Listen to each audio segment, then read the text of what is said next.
Well, good evening, everybody, and welcome to Hodghill Church. Welcome those of you in person on site here.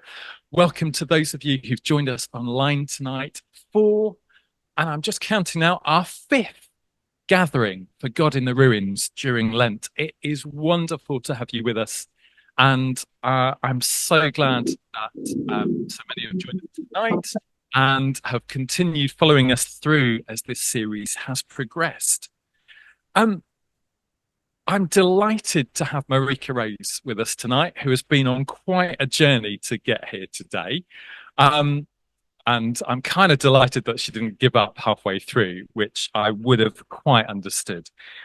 Nevertheless, it's really good to have Marika here with us in person. Before Marika comes and talks to us, I just want to say a couple of things about where we're at in the series and something about Marika's book. Um, when this series was coming together, and to my surprise and joy, a whole load of people that I contacted said they would be up for coming and contributing to this series. At some point, we needed to find a title, and God in the Ruins emerged from, I think, two sources. One was a book by Dugald Hine called At Work in the Ruins, Finding Our Place in the Time of Science, Climate Change, Pandemics, and All the Other Emergencies. And the other was Marika's book. And I just want to read something from Dugald's book, which has been staying with me through the last 3 weeks. The end of the world as we know it, he says, is not the end of the world, full stop. We're living through the unraveling of a whole lot of stuff on different levels. And there's a lot of fear around because of that. And there are good reasons for some of that fear. But there is a danger that if we think that this unraveling, this end of the world as we know it, is the end of everything, we end up trying to defend the world as we know it, to save it at all costs. And maybe the world isn't the kind of thing that needs saving. And maybe there are things about the world as we've known it around here lately, and our ways of knowing the world that need to end, that need to be given a good end, so that something that we can't fully see the outlines of yet can be born among the ruins. So that was one sentence or two that shaped that idea of finding God among the ruins. The other was Marika's book, Theology for the End of the World. And I think, and you'll hear much more from Marika about this, that what Dugald wrote there and what Marika's talking about actually have a lot in common. One of the wonderful things about Marika's book is that she touches on quite a number of the themes that we've explored over the last few weeks. Race, sex, capitalism, and around the edges of some of that, the ecological crisis that we're in as well. And so I'm delighted that Marika's coming to share a bit more of her thinking, to help us imagine possibilities amidst the end of a world as we know it that actually might not be as worth saving as we have been trained to believe.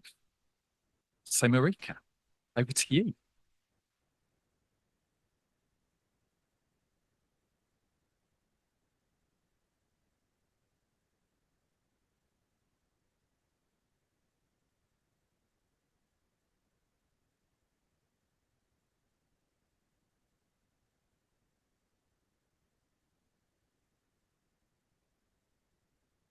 No, it's good to be here. I actually lived in Birmingham for a couple of years back in the day, and the epic voyage I've just been on to get here to Southampton, I used to make like once a week or so. So it's nice to be back. Thanks for having me.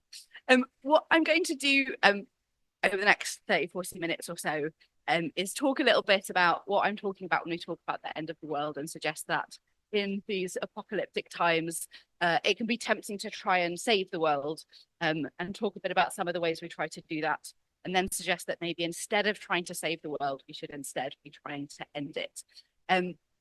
So I don't know if you recognize this experience. Have the next slide, please. When COVID happened, I felt like I was in one of those apocalyptic films, except someone had forgotten to edit out all the boring bits, right? So you'd walk past a billboard and you'd be like, oh yes, that's just like in a film, and you'd see these government announcements. But in the middle of all of those things that felt very apocalyptic, life would just keep happening. And I think I've just felt really since then that that continues to be the case. It's like living in an apocalyptic film, except without all the boring bits edited out. So you wake up in the morning and you have to get ready for work, but there's a new update on living in love and faith, or the latest government policy announcement that's going to destroy some aspect of life that you care about. And also you've got to remember to do the shopping so you can make dinner later. And there's another story about church leaders and sexual violence, or things are literally on fire somewhere in the world. That happens with increasing frequency, it seems like. Or Liz Truss made a decision and suddenly you can't afford your mortgage anymore, or your landlord's putting your rent up. And also you have to remember to email someone back about something you were going to pick up from Facebook Marketplace. And it just feels like all of this stuff is happening, and all of these images of just horror and catastrophe are constantly kind of arriving in our lives. And yet we still have to just keep going, and we still have to keep doing stuff. And I wrote a book called Theology for the End of the World, and I've had a lot of conversations with the book, and no one has yet said to me, oh, why did you call it that? It seems like everyone kind of understands why we might be thinking about the end of the world at this particular moment in time. And next slide, please. Someone I've been thinking about a lot, partly because I teach him every year to first-year theology students, is Augustine. So Augustine was writing at a time that was kind of a little bit similar to ours in some ways. He was writing in the middle of an empire that was dying. Conflicts and climate change were causing migration from the east to the west. The west was responding by kind of doubling down on xenophobia, treating the newly arrived migrants very badly. Some people have suggested that the Roman Empire fell apart due to an economic model which relied on stealing stuff from other people rather than creating wealth. And eventually they ran out of people to steal things from. I don't know if any of this sounds familiar. And you get in that context as well worries about masculinity, and worries that people who are giving up on marriage and the family to explore new forms of life together might be undermining the survival of society. So some similar vibes, I think, going on in Augustine's time. And the world that Augustine lived in was, in lots of ways, like ours, really profoundly built on violence. So in his Confessions, his autobiography, Augustine talks about his experience of growing up. And when he was a small child, he didn't want to study, and so his teachers would beat him. And he thought that that was necessary in order, because he didn't want to study, he wanted to play games. And so how else were you going to get the small children to sit down and study? And he talked about watching his mother and her friends navigate their relationships with their husbands and try to be sufficiently subservient that their husbands wouldn't beat them. And he talks about living in a society where sometimes he says you just have to torture people in order to try and find out what the truth is, because you can't read people's minds. And in the background of all of that violence that shapes the world around Augustine is the violence of slavery, the violence done to enslaved people in Augustine's home, in the world around him, everywhere. So it's a deeply violent world. And instead of responding to that violence by rejecting it, what's interesting about Augustine is, as it feels like the world is ending around him, everything is falling apart, he ends up doubling down on that violence and saying, the world is sinful, and we all deserve to be punished by God. And because we're sinful and disobedient, we don't want to sit down and study. We don't want to do the things we're supposed to. And we need to use violence to kind of keep things in order, because if we didn't hold things together with violence, there's this chaos that is threatening outside of the empire, and that chaos would overwhelm us. And if we go on to the next slide, I think that one of the things that happens when we feel like the world is ending is we can want people to use violence to hold things together. And I think we've seen lots of examples of that. There's a few images on here. So some of the policing of the Black Lives Matter protests, the policing of the protests after the killing of Sarah Everard, and some of the destruction that's taking place in Gaza at the moment. And I think that I've been thinking a lot about Martin Luther King, who wrote a letter from Birmingham jail, and he said that he thought that the biggest obstacle to progress was not the Ku Klux Klan, but the white moderate who is more devoted to order than to justice. And I think that when things feel very scary and it feels like lots of things are falling apart, you can be really tempted to kind of just try and cling on to what we still have and to kind of double down and to just hold things together, kind of maintain things. You know, we might be losing things, but maybe we can kind of still hold on to it if we hold it tightly enough. I don't think this is a good way to respond to the current apocalyptic crisis. And I suspect, particularly after the kind of conversations I know you've been having over the last few weeks, you're with me. And I think we can kind of look to some very obviously bad versions of this, right? You know, Rishi Sunak turning up and saying that the police are going to kind of stop people protesting, all of this kind of thing. But I do also recognize this tendency in myself. You know, I'm not calling for the army to be sent in to shut down protests, but I do think that there's some part of me that just is kind of scared of what's going on around me, and actually would kind of like something to come and hold it together. And I think we kind of need to recognize that tendency in ourselves, in part because it's so deeply built into the Christian tradition, you know, at least as far back as Augustine, probably further than that. This has been one thing that Christians have done in times of crisis, is look to some kind of strong power who can hold things together by force if necessary. Next slide. But I think that's the other way that we can respond to things falling apart is to try and hold it together, not by violence, but by care. So, you know, we can see the destruction of the welfare system and we can set up food banks. We can see the kind of collapse of various different kinds of systems of support. And we can try and fill those gaps ourselves. We can try and find ways to take care of each other when the institutions, the resources that were there to support us before weren't doing that. And I don't want to say that it's bad to care for people, but I think that this way of responding to things is actually often a lot more kind of complicated and ambivalent than we think it is. You know, I suspect that you have seen in your own lives something that I've been seeing in my life, which is as these kind of strands of kind of formalized care start to fray, it's harder and harder to hold things together. And more I see people around me kind of driving themselves into the ground, trying to make up for all the things that have been lost, trying to hold on to things. And next slide.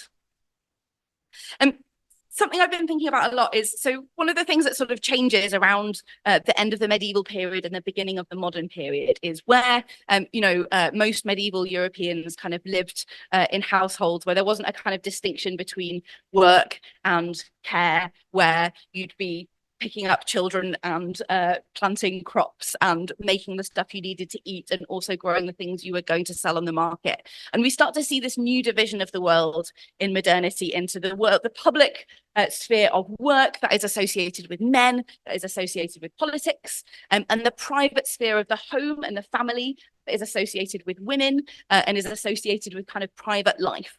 And I think that one of the things that happens in that shift is because what's also going on is the Reformation and the emergence of something like secularism, where the church had been very much kind of involved in the public sphere, increasingly Christianity, church life starts to be associated with the private sphere, the world of the home, of the family. It's the period where you start to get the shift that now has people worrying about the feminization of Christianity, where increasingly more and more people who go to church are women rather than men.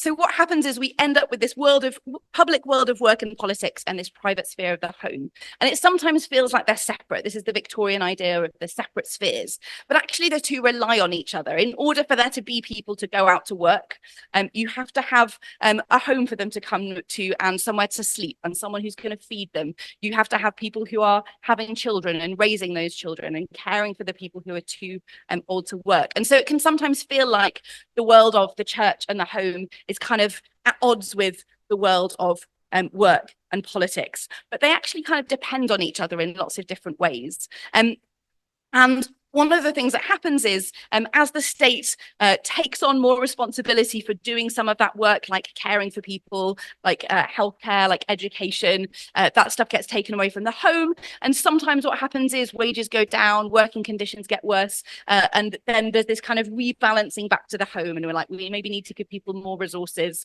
I keep thinking this is going to happen, right? It's happened at different points. You have a big crisis and everyone's like, I guess we better set up a national health service or build some council housing. And I keep being like, maybe we're nearly at that point now, but apparently not. But one of the things that happens is that those two things depend on each other. The home kind of supports the world of work. And I think that I think about this a lot. So I teaching is kind of more in this sort of bit of social reproduction. You know, I'm training people to go out into the world of the work, to occupy particular class positions. And I care about my students and I work quite hard to do a good job of educating them. But I also think that however much I try and impart radical ideas or, encourage them to be sort of people who'll challenge these systems of violence. Partly what I'm doing is I'm teaching them to survive in a world where most work is exploitative, and they're going to go and have to survive in that. And I'm teaching them how to keep that world going. I'm haunted as a university lecturer by something a friend said, where he was like, what if we're teaching people to be really good at arguing things from different positions so that when their boss asks them to do something morally reprehensible, they can justify it to themselves? And, I know people who've gone on to do really cool work. I know people who've gone on to work for climate change denialist think tanks. And the work of education, like the work of the church and like the work of the family, I think is often really ambivalent, because we're keeping people alive, but we're keeping them alive for a world that is really deeply built on all of these kinds of violence that you've been looking at around sex, around gender, around the ecological crisis. And I think that sometimes trying to take care of people can be really ambivalent because of the way it ends up reproducing that. So one of the images up here is from the Jubilee 2000 campaign. I don't know if you, how many of you are old enough to remember that. But in the years running up to 2000, there was this big campaign to cancel a bunch of debt for countries in the global south, to kind of establish social justice. And eventually some of the debt was wiped out, but a lot of the debt remained. And I think one of the things that kind of happened there was two things. One, you encourage countries to forgive debt. And when you encourage someone to forgive debt, you are not objecting to debt itself. You're just saying this debt's too much. What if we just had a little bit less debt? What if we took away some of the debt? And we still, unimaginable amounts of money of debt were forgiven, and yet we still live in a world where countries in the global south are paying huge millions, billions of pounds every year to service their debts. And so with this kind of thing, I think we can ask questions. If you're asking someone to forgive the debt, you're kind of saying that they have the right to own that debt in the first place. And there's a danger that partly what we're doing there is we're not challenging the fundamental system. I think also about, I don't know if people remember Justin Welby's war on Wonga. So Wonga was a kind of really exploitative payday lending company. Justin Welby said that he was going to launch a war on Wonga, not because debt is bad and not because it's bad for people to need money on payday, but because it was too much debt. It was too exploitative. The interest was too high.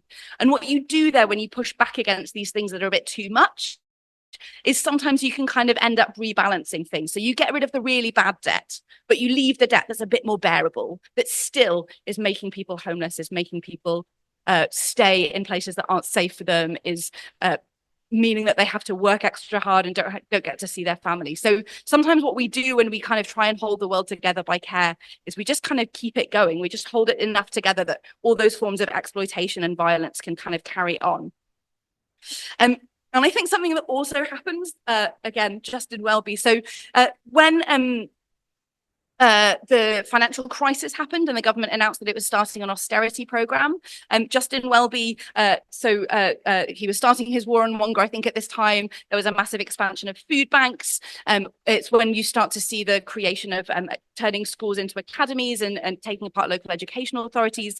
And Justin Welby described this moment of austerity in which people were not able to feed themselves, not able to pay their electricity bills, as the greatest moment of opportunity for the church since the Second World War. And I think that it can be kind of easy to fall into that logic sometimes, that so much of Christianity is around the desire to care for people and the sense that maybe when people are in crisis, that's when they'll come to us. And I think that that's really kind of complicated, right? We can end up really kind of leaning into some really kind of dark ways of thinking about people's suffering because it seems like an opportunity for us to care for people. And I've just been thinking about all of the ways that care and violence are entangled in lots of different areas of my life and lots of different areas of my work. Something I think about a lot is we take attendance in classes and we use that partly to keep an eye on our students. And so if they're not doing well and they stop coming to class, we can check in on them. But we also keep attendance because we have to keep attendance so that we can report any international students who stop showing up to class to the border force. And I can't take attendance just for the nice bits. Every time I take attendance, I have to also take it for the bad bits, for the border force. And I can't just get out of that. And I think in lots of different ways, we often find ourselves in that. You can't just stop caring for your students. You know, I don't particularly want my students to graduate into a world where lots of the opportunities available to them are bad. I was talking to a friend who does a lot of work encouraging students into engineering, encouraging girls into engineering. And she was saying, you know, there's this real gender disparity. I really want girls to feel like they can be in engineering, but I also know that actually a lot of the jobs in engineering are in the arms trade. And so potentially what I'm doing is encouraging girls to do engineering so they can graduate into a world where the people offering the best jobs and the most money are going to be asking them to make bombs. What do you do with that? And one of the questions I kind of want to give you to maybe talk about at the end is this question: where do care and violence intersect in your home life, your social life, your work life, and your church life? What would it look like for us to actually kind of face up to the way that the forms of care that we offer and receive are often also kind of caught up with the same kinds of violence that we might want to reject in the world? So I don't think we should try and save the world by violence. And I actually don't think we should try and save the world by care either, which isn't to say that I don't think we should care for people. But I think that maybe what we need to do is to think about how we can care for people whilst also working for the end of the world. So what am I talking about when I talk about the end of the world? One of the things I talk about in the book is the rise of superhero films, which are sort of films about the end of the world. But superhero films are always basically about trying to stop the world ending. There's a quote that goes around a lot that's sort of by Frederick Jameson, which says, "It's easier to imagine the end of the world than it is to imagine the end of capitalism." And I kind of think that what we're seeing in superhero films is actually a conflation of the end of the world with the end of capitalism. That even the possibility of things changing a little bit is so terrifying that it seems like the end of the world, and we have to mobilize the forces of superheroes, smash up some buildings, murder a bunch of people just to kind of hold on to things as they are. So I think we get a bunch of films about actually trying to stop the world ending, and I also think we get a bunch of films that really are about wanting crisis to bring about the restoration of things that we've lost. I don't know if anyone's seen the film San Andreas, starring Dwayne "The Rock" Johnson. It's amazing. It's very bad. Basically, Dwayne "The Rock" Johnson is divorced. His wife has gotten with another husband. He's estranged from his teenage daughter. There's a big earthquake, and the city of San Francisco is flooded. And the big flood of the city of San Francisco means that Dwayne "The Rock" Johnson has the chance to go and rescue his wife. The bad new husband is kind of killed along the way. He's reconciled with his daughter, who also finds a new man for her to marry. Along the way, Dwayne "The Rock" Johnson has to fight off lots of other people because in this disaster, everyone's just trying to murder everybody else. But in the end, we have the restoration of this family unit. Dwayne "The Rock" Johnson, his wife, his daughter, his daughter's new husband. And I think that sometimes what we kind of look to in what we kind of expect in a crisis is this kind of, that things will carry on as they are. We can't even imagine that what would happen if the world ended and actually people started to try and care for each other. What would happen if the world ended and we could reimagine different ways of doing the family? So what I'm talking about when I'm talking about the end of the world is really kind of the end of the existing order of things, all of these kinds of ways that the world has been shaped by the things you've talked about, by race, by ecological devastation, by gender and sexuality, by capitalism. And I think that we should be wanting that world to end because of all the ways that it's kind of caught up with violence.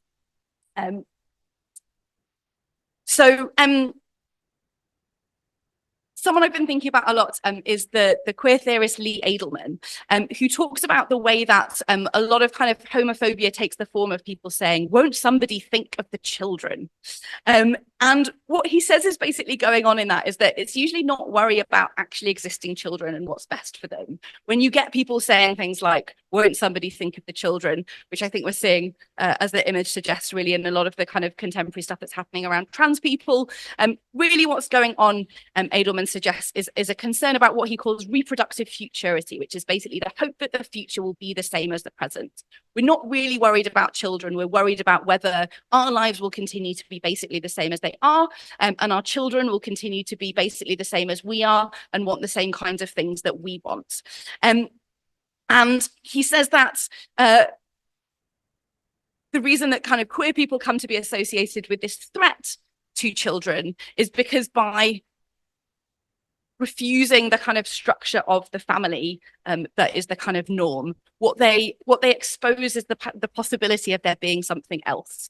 And Edelman says, you know, the way that we have organized the world, the way that we organize our families, the way that we organize our work lives, this isn't what any of us actually want. Like, we don't want to live in a world that's built on these forms of violence. If we were really honest with ourselves, actually we're constantly making sacrifices and giving up the question of we want in order to do the things that we think we need to do, or the things that we think we should do, or the things that make us feel in control.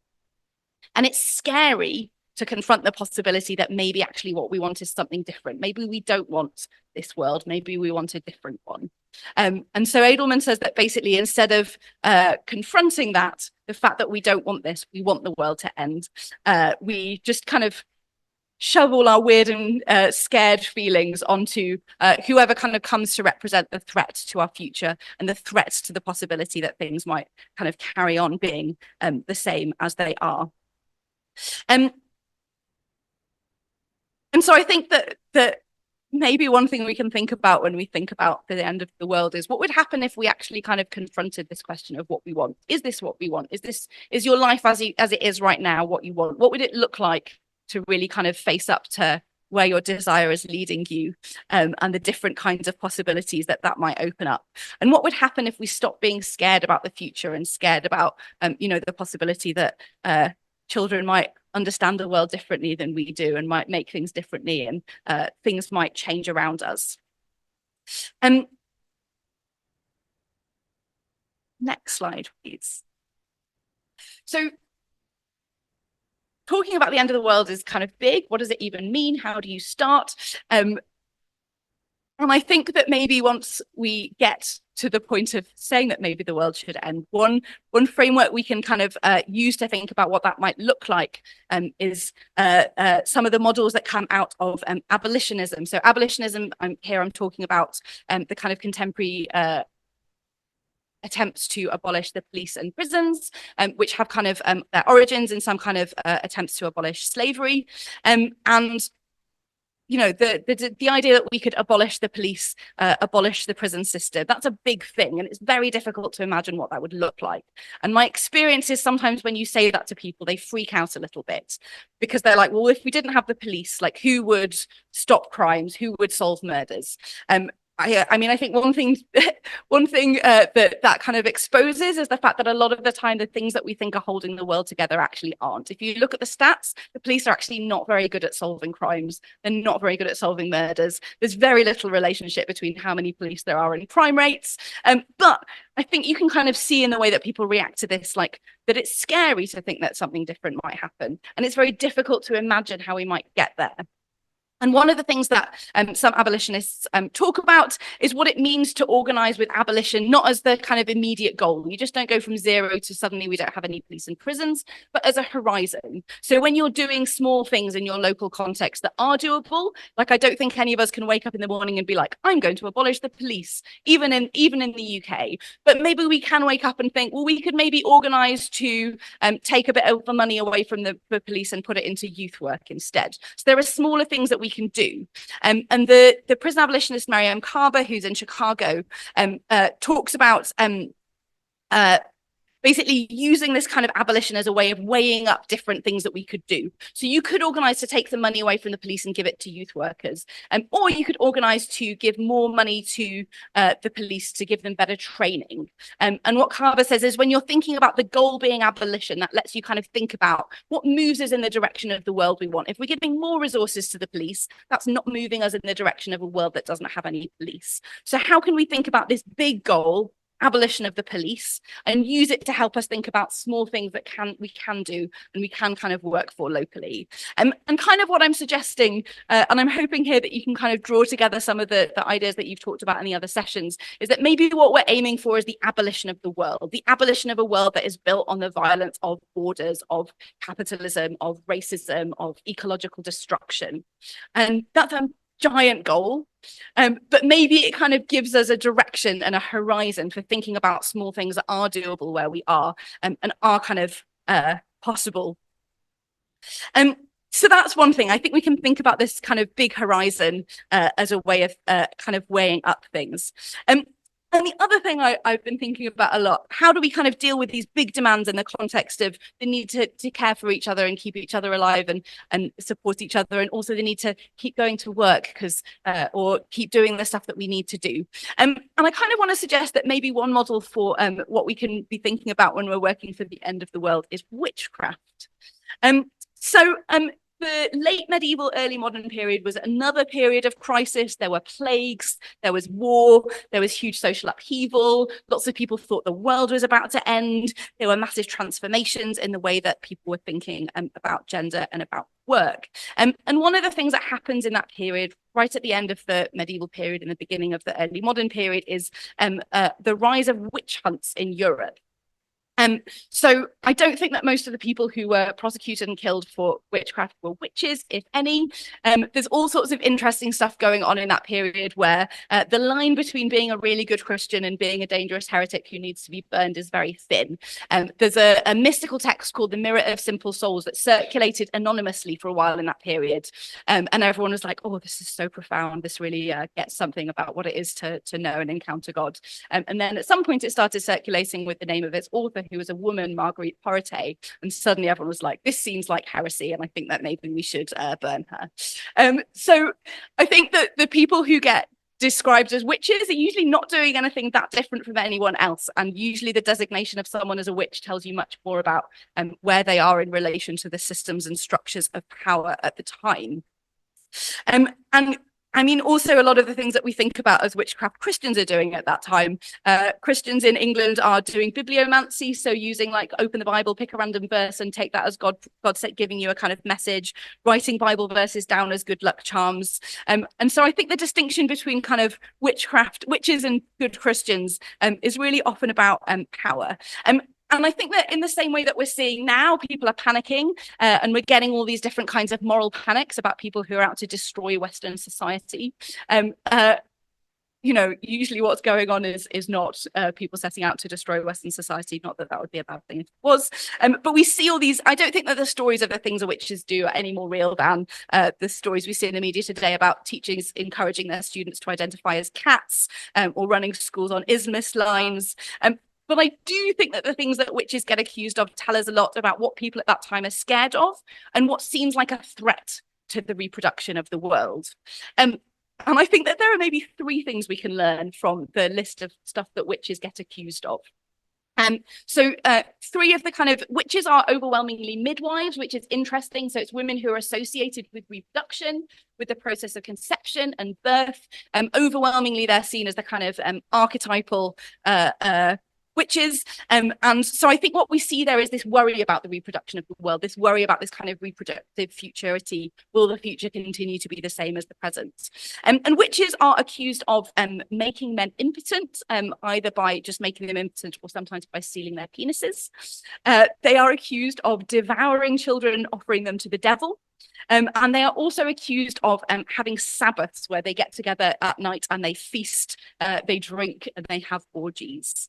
And I want to suggest that maybe that gives us a model for thinking a bit about how to manage the need to keep going with a desire to end the world. So I'm going to explain a little bit what I mean by that. Witches are accused of stealing penises. There's amazing stories. There's a book called the Malleus Maleficarum, which is a witch hunting manual. It has all of these like little stories about can witches really make men's penises disappear? There's a story about a priest who has his penis stolen by a witch, and he goes to her and she takes him to a little nest where she's been keeping all the penises she stole. Sorry, it's not a priest, it's a random man. She says, she's like, you can just have whichever one you want, except the big one, because that belongs to the local priest. So I don't think that people were going around literally stealing men's penises, but I do think that what was happening in that period was that the medical knowledge and expertise of women, particularly around midwifery, childbirth, was a threat to the emerging institution of medicine. So we see in this period a shift away from women being the ones who know about and help people with process of kind of birth, pregnancy, contraception, all those kinds of things, to the establishment of a medical establishment where men are doctors. And I think that really what's going on in this is this sense that witches are exposing the emptiness of the power that certain men in society tend to have. And I wonder if there's a way for us to think about that as one strategy for working towards the end of the world, exposing the illusory nature of the powers that be. The second thing that witches are accused of is devouring children. As someone who works in the education system, I kind of feel like increasingly that's what we're being accused of, this idea that we're all kind of doing all these terrible things to children, teaching them to not value free speech, giving them wrong ideas about history, all of this kind of thing. And so witches are accused of devouring children and offering up to the devil. And again, I kind of wonder what it would be like for us to embrace that as a kind of goal. What would it look like for us to dedicate children to powers that are seen as a threat to the world that we live in? Offer up children to threatening powers, not to the powers of violence that kind of hold the world together. And then the final thing that witches are accused of is Sabbath, which is basically about enjoyment. Witches go and they feast, they drink, they have orgies. And I think that sometimes when things are hard, we can really double down on this feeling that we should all be doing stuff all the time that's important and valuable and trying to take care of each other. And I think that sometimes the pleasure of being alive can be a really kind of powerful force for resistance and for imagining a world differently and for refusing the logic of the world. I know that I found, there's all different kinds of crises happening in my community and in my work life. And it can be so easy to get caught up in that you lose the ability to kind of step back and think about what's really important. And I wonder whether there's, again, space for us to kind of sneak away in the night and enjoy being with each other, basically.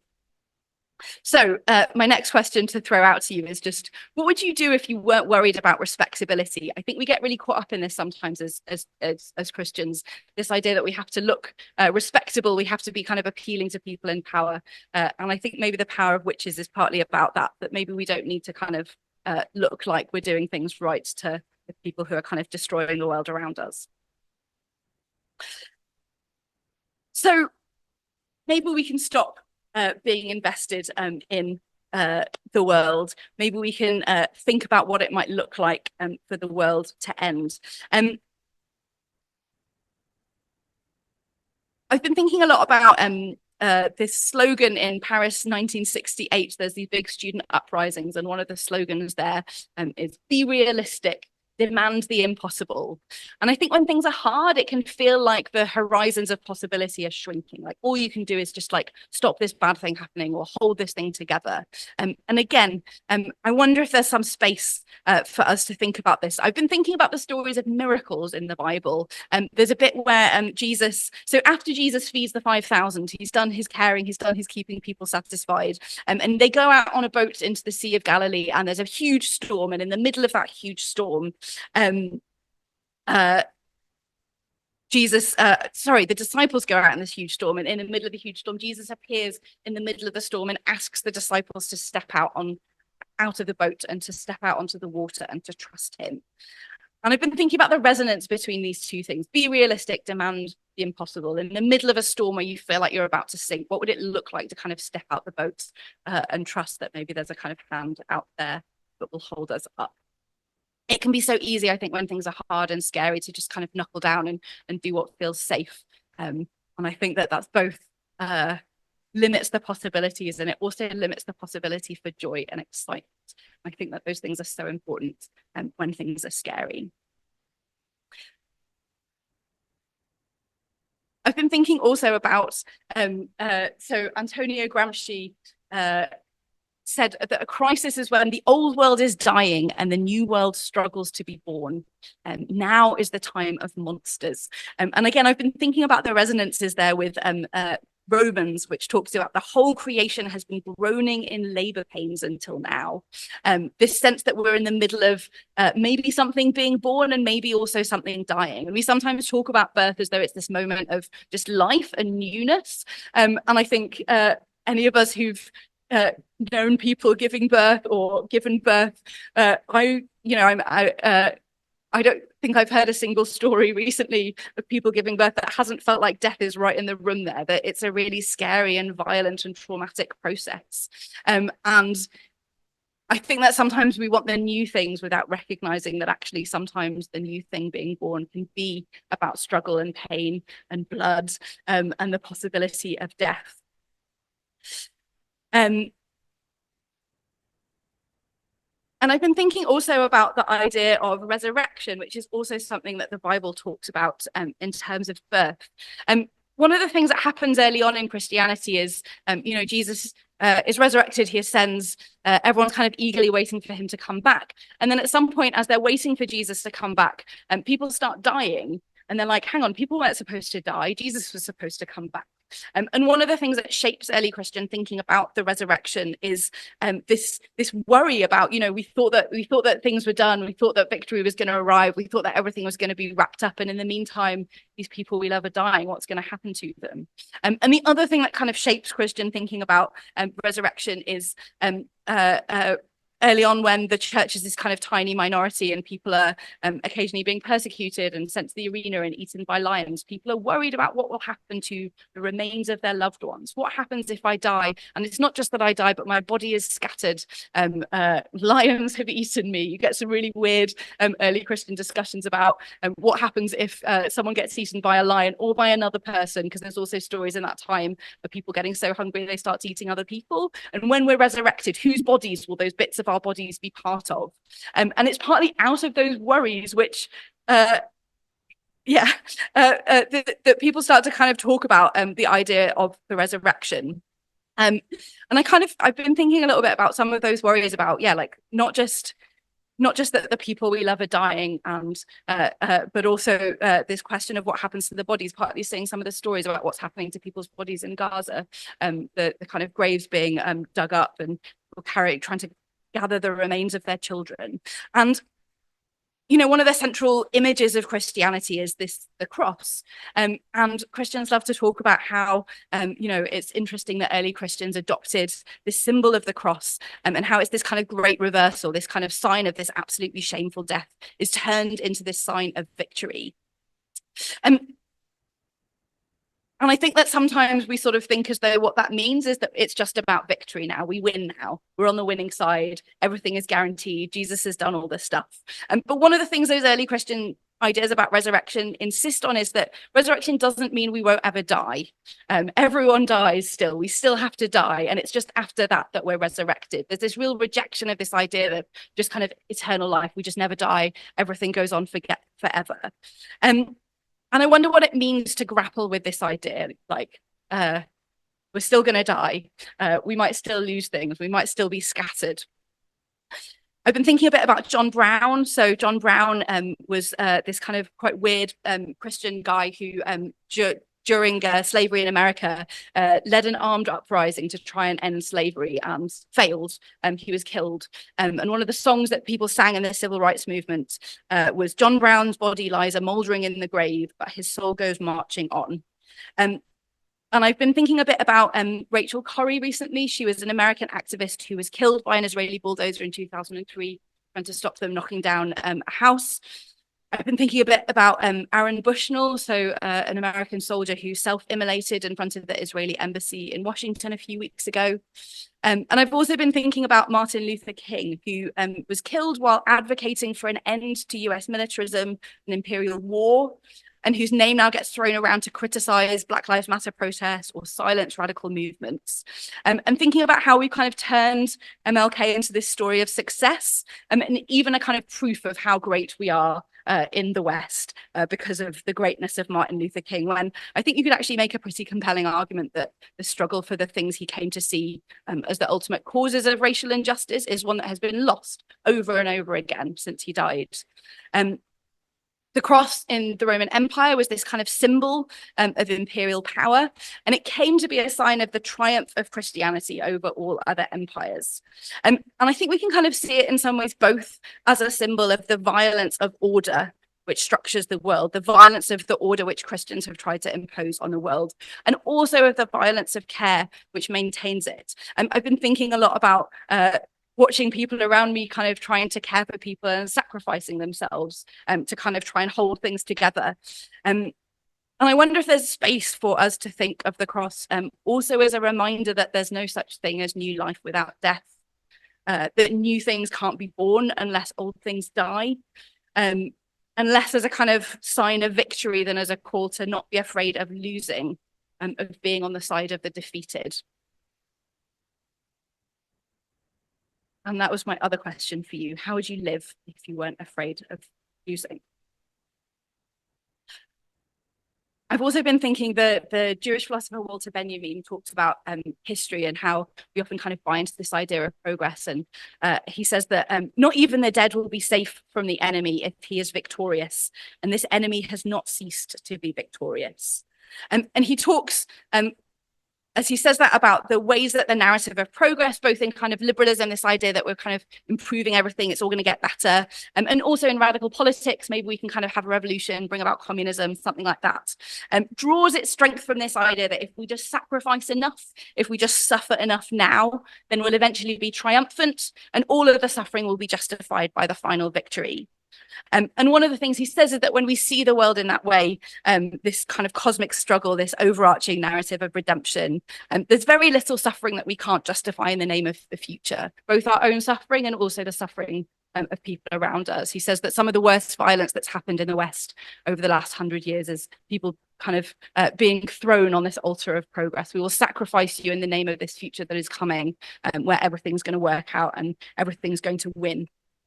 And as he's talking about that, Benjamin suggests that the risks of investing in a particular vision of the future and building what we do around that are precisely why the Hebrew Bible forbids divination, forbids trying to look into the future.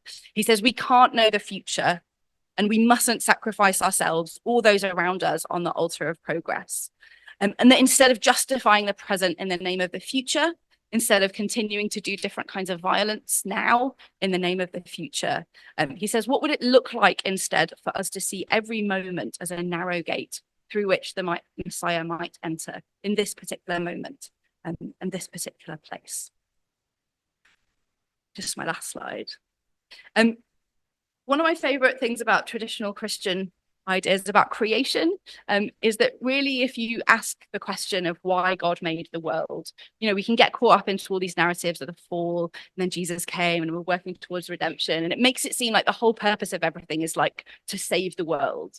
But actually Christianity has traditionally insisted that God didn't make the world because God needed anything, because God was missing anything, because God was bored, because God wanted to achieve something. God just made the world for no reason. And I think that what that ultimately means is however much we might want to care about changing things, transforming the world, seeing things around us, what ultimately makes the world good is just that it is. I've been thinking a lot about a tweet a friend of mine did. He just talked about the thing that a lot of people are saying, like, how can you bring children into a world like this? And he said, I don't know, man. Me and my daughter went for pizza and ice cream earlier, and it was an absolute delight. And if we get nuked tomorrow, I'm glad we got to do that. And I feel like that's maybe quite a good articulation of the kind of Christian affirmation that the world isn't necessary. Creation doesn't have an ultimate goal. It just is good for what it is. Nothing is needful. This is a quote from my favorite theologian slash recipe book writer, Robert Farrar Capon. He says, nothing is needful. Everything is for joy. So maybe that's what the end of the world can look like.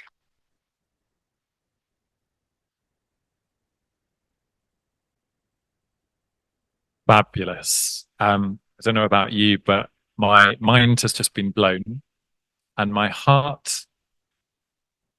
This is going to sound a bit cheesy. I'm going to be a bit Wesley for a moment. My heart's been warmed, but also expanded. I think in space of 40 minutes or so, Marika, you have pointed us towards the violence of the world and the fearfulness of that, but you've opened up a narrow gate, maybe, to the joy in the midst of that, and that sense that we might be invited into something radical that disinvests in that world of violence and invests in a different world feels profoundly close to the heart of the gospel. So I'm really excited right now. Yeah. Where are care and violence intersecting in your life? What would you do if you weren't worried about being respectable? And how would you live if you weren't afraid of losing? Thank you. So in your groups, you might want to use Marika's 3 questions to help open up a conversation. Or you might want to just take it simpler, as we have often done over the last few weeks, and just start with the question, what is stirring for you? It may be a penny drop moment. It may be a feeling. It may be a wondering or a wrestling that you just want to kind of begin to try and articulate and engage with others in conversation about. So let us break for a bit. That the idea of celebrating Sabbath could be something that could be made a social kind of outcast idea.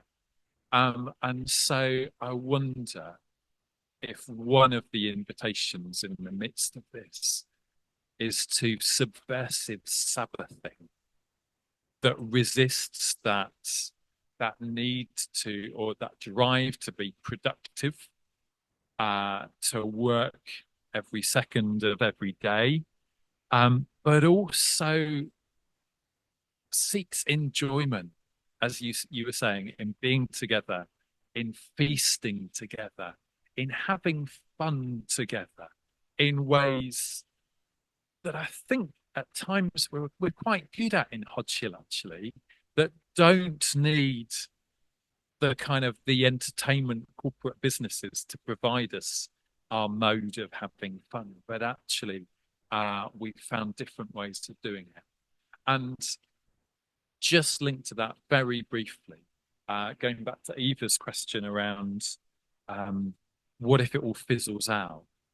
One of the ideas I came across in my PhD research, which I've hung on to as an encouragement, is the idea of wormhole hope.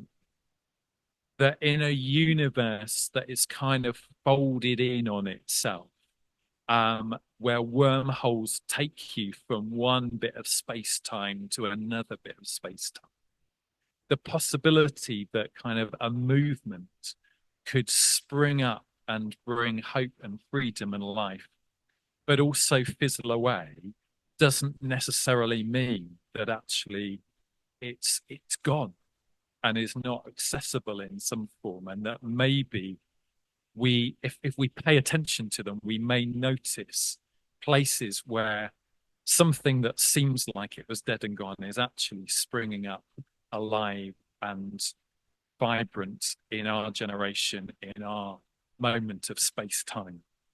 And that reminds us of the recalling to the heart of the gospel that you were bringing to us earlier, that actually death is not something to be afraid of. That actually the new life that God brings only comes out of death, only comes through the destruction and the decomposition of what we thought we needed to hang on to. So thank you. I'm really grateful for the fun, for the provocation, for the excitement, for the liberating honesty that you brought us tonight, that I'm sure certainly the people in the room here whose faces and bodies I can see, as well as those online who I can see some of, I know we're going to go away with and chew on and play with, and hopefully that work will continue to be done in us. A reminder that we can continue this conversation on Monday evening with the Reverend Dr. Alison Fenton, who has just vanished from our screen. We will be sending out a link in the morning to register for a Zoom conversation that Alison's going to be hosting through Queen's on Monday. If we want to consider this further and particularly ask the questions of kind of, where does it play out for us in our context today? How can we live this stuff and make it work? And that we have 2 last God in the Ruins talks to come. Next week, the Reverend Dr. Isabel Hamley, who has until recently been the Archbishop's advisor, theological advisor, is coming to talk to us about struggling with God, mental health and Christian spirituality. And then on Palm Sunday in the evening, we have Carlton Turner and Rachel Mann here in the room in conversation on the darkness of God. 2 final talks not to be missed in this series. We're going to end tonight, as we have done for the other sessions, with some words of a prayer from Cole Arthur Riley's book, Black Liturgies, which Joy is going to read for us. We are back on track with following Cole through Lent week by week. And week 4 in Lent is a prayer for truth telling. So Joy, come and lead us in prayer.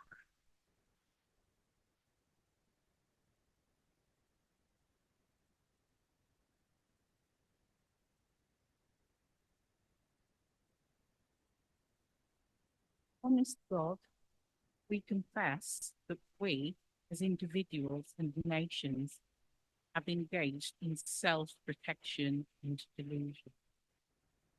Let this be a season when we reclaim the practice of telling the truth about our histories, that we would no longer shield ourselves and others from the harm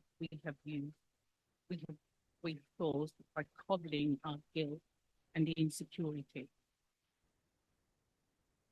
Let our love be made of unapologetic truth-telling.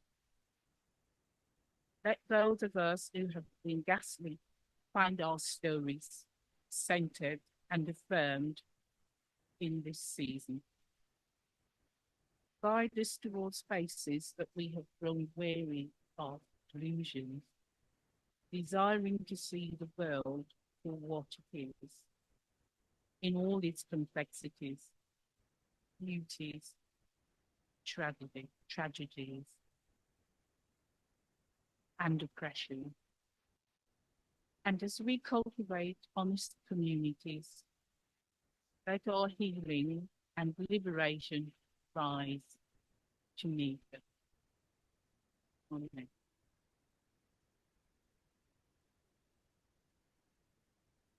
Thank you, Joy. Thank you, Marika. Thank you, all of you, for joining us tonight. Go well.